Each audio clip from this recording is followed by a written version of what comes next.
And of course, Taylor, we shouldn't forget those absent friends, those players who are likely to make the squad, but who are currently incapacitated, injured, unavailable for one reason or another today. Well, Greg Berhalter made a real point sitting down with us and even with the media from the United States that if these players were healthy, they would be in the camp today. But it's all about timing in life. And so Zach Steffen is training. He actually recently played with his club team, but yet you look at a lot of these names, if they're healthy, I fully expect them to be at the World Cup. But this gives Greg Berhalter a last look.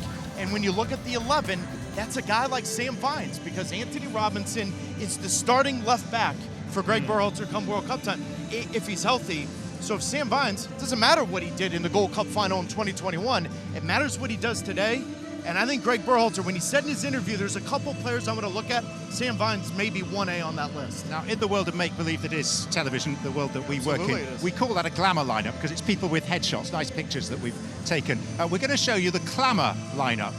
Well one done, letter John. different. That was pretty creative. One letter different. But these are the players that the fans have been saying we want to see. And of course, prime among those is Jordan Pefok, stroke Sieberchor, stroke Thiessen Smith, whatever we're supposed to call him this week. I also would say Tim Ream, right? Because when you look at the injuries of the glamour lineup that we show Chris Richards, Cameron Carter-Vickers, you'd naturally think, well, now Tim Ream's going to come in. Yeah. And the fact that he hasn't come in tells you where he is on this list. Yet he's playing in the best league in the world. And so there's a real question of depth and versatility. Why wouldn't you bring Tim Ream?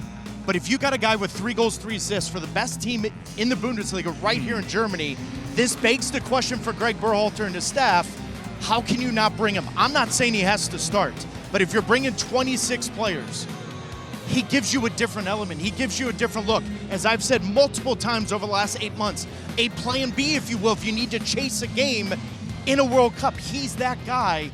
And yet he's had to address it publicly in the media here in Germany. I think he's handled it with class, but he's also giving you an insight that he's questioned it as well. When I said to Greg Berhalter, are you 100% not taking Jordan Pefok to the World Cup? He said, that's not the case. The 3 players that are in the forward camp right now, if one of them is not playing well, I will 100% bring him. I know what he is, but that to me just tells you, you know what? Right now, I don't think Pefok's going to the World Cup. I just don't. So outside looking in right now, but that puts added pressure on those in possession of the potential number 9 position shirts. As it should, right? I think it's Jesus Ferreira's to lose because of the form he is in, but more so, you often hear the words from Greg Berhalter and staff talk about profiles. He just gives them a different element. I think Josh Sargent, Greg Berhalter made a real point, as you and I both noticed. He looks fitter, he looks stronger, he looks more confident.